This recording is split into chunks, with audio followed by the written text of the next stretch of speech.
We're going to talk a little bit now about fine puttying, filling. Once the surface is basically sanded, the top coat, we need to go over it and find minor imperfections, fill them with a glaze or putty. The basic idea is to find your hole and overfill it a little bit and block it back perfectly flat so you've got a nice surface for your paint. There's a few little dramas with it. It's not a very simple process really, because every hole is different. You've got holes with very steep sides, shallow sides, lots of different pinholing issues, problems associated with all of them. So I'm going to try and talk a little bit about the various problems that are attached. We've got a Glasurit polyester filler here, nice fine one, good quality one.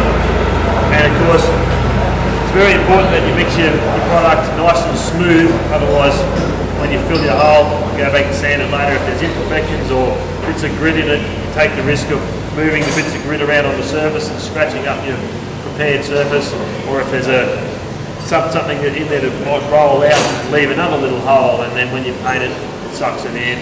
So you've got to have a nice smooth mix. I'm going to use a trowel and a little applicator here and mix up a little bit of polyester filler. All of these polyester fillers use benzoyl peroxide hardener. They're basically generic, just about all of them work with any polyester filler.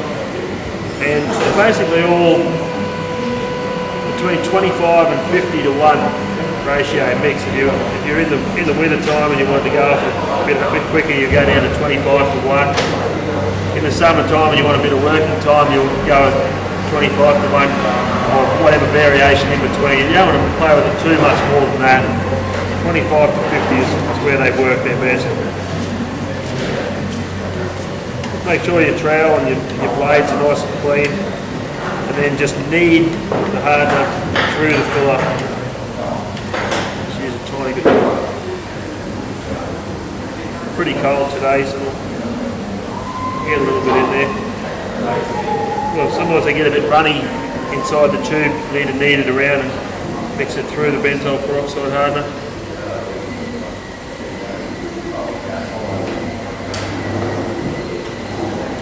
Just try and keep any grit or dirt out of it as you're mixing. Keep your gear clean. Get a nice smooth paste going. Can you just hold this up for me?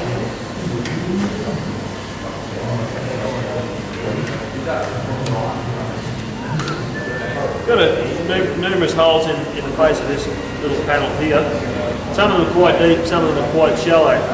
Now, the deep holes, if you want to avoid having to fill them 2 or 3 times, it's important to just keep your eyes open, and you'll often have to fill them a couple of ways. Now, a deep hole, when you drag the filler through it, and I'll explain it on the whiteboard in a minute, it'll tear the way that you pull the little screed over the top. It'll pull away from the first edge you came to. If you drag it over the top, it'll just pull up a little bit. When you sand it, you've got another little crack around the edge of the hole. Less dust in there, you've got problems, or you have to refill it. So sometimes you have to pull it a couple of ways. I'll explain it on the whiteboard, but sort of show you here as well. Can you pick those up at all, Dave? See that? Fill all these.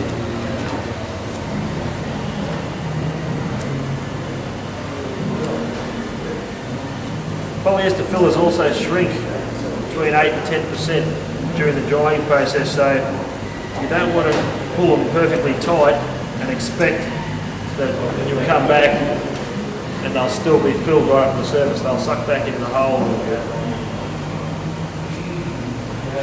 Now, I don't know if you can see that there. If you have a look, if you can hone in on those 2 holes there, Davey, you'll see that I've just dragged them that way, and the filler's all pulled up against the leading edge of the hole.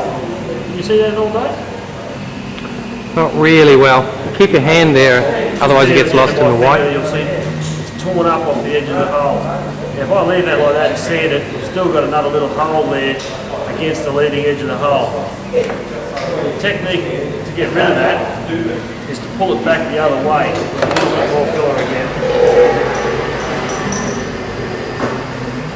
Basically split the hole in half. I'll show it on the whiteboard. You pull it that way, it tears up off this edge, it sits up a bit high, load it up, pull half the hole back the other way. You just pull the whole hole out the other way, you just tear it up the other side. I'll show you that on the whiteboard.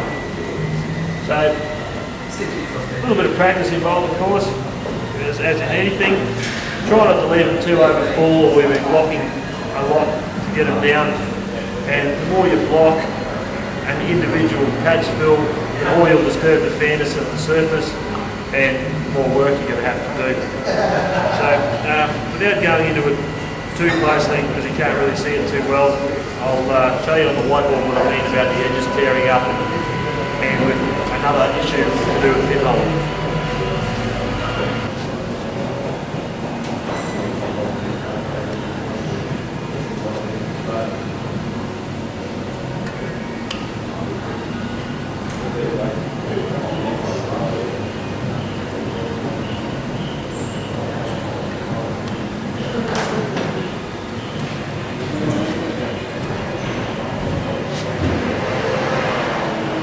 Artiste on stage.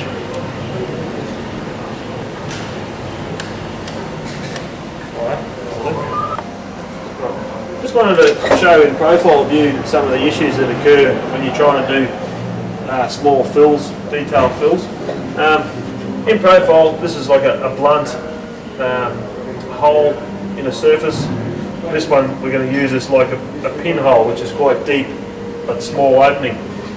When you try and fill a normal hole like this, as I was trying to explain before, you drag your filler over the top this way, you end up with a situation where your filler sits in the hole like that, tears up off of that leading edge. If you're pulling the screen that way, you end up with a look that's like that, magnified of course. Now, what you need to do when you get that, if you don't want it to have another hole there when you finish sanding, you have the same instance here, where you're like that, then you come back the other way, pull from halfway through the hole back this way to this surface here. So you drag it back off the top, you end up with a situation where your hole is filled like that, slightly high in the middle, it's been dragged from both sides. When you sand it back to the perfect flat level. It's slightly overfilled, so when it sinks back, it's still okay to sand. You end up with a flat line through there. You try and sand this one, you get a line through there, and you've still got a little hole in the corner there. Okay, so that's one issue that you must be aware of when you're trying to fill these holes.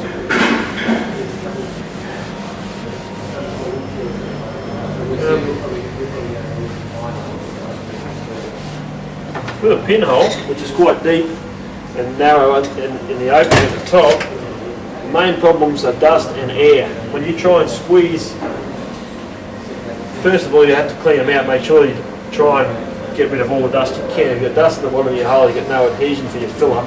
If it ever cracks around the edge, it'll just come straight out. So you blow all your dust out as best you can. Often, when you push the filler in, you trap air in the bottom. Your filler comes here and starts filling up the hole, and as you're pushing it down, it pressurises this little bit of air in the bottom and pushes it back up. So you end up with a funny little lump like that at the top, which might not necessarily be a problem, you would think, except that sometimes the air pressure pushing back up doesn't allow the bog to adhere down the sides. So you end up with this funny little lump on the top that's sort of sitting in the middle with a little pocket of air around the outside. So when you knock it off, you've got, when you sand the top of it, you've still got a tiny little gap there and there. So when you put your paint over, the paint sucks into that, shows a little imperfection. So all you can really do with that is to try and wipe it off twice. Basically fill it with your problem in place just like that. And when it's full up like that, just let it set up a tiny little bit and then wipe over the top of it again, which will push it back into these little air pockets in the side after the pressure's been released from the bottom of the hole from your initial application. And then you should have just a little slightly overfilled pinhole. quite important when some of the filling issues we have with pinholes. You might have 500 pinholes in a one panel. You get this wrong too many times, when you spray you've got imperfections all over the place. So sometimes you just have to give it an extra wipe to push back onto the edge from the air pressure pushing back up, and then try and get that dust out as well. Okay, we've got a few fills here that have been put in for a while now. They're fully cured.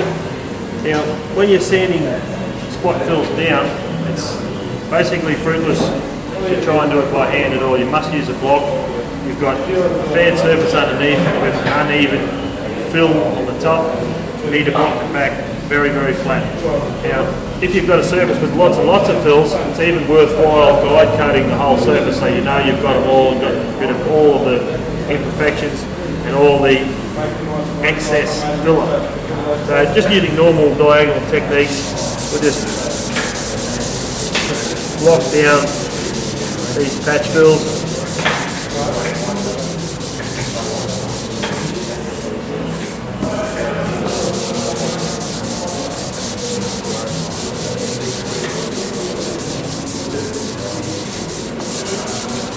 Until they're invisible basically, you can't feel them. Then give them a blow off, sweep, have a real good look. You should be able to see if there's any excess sitting on the top.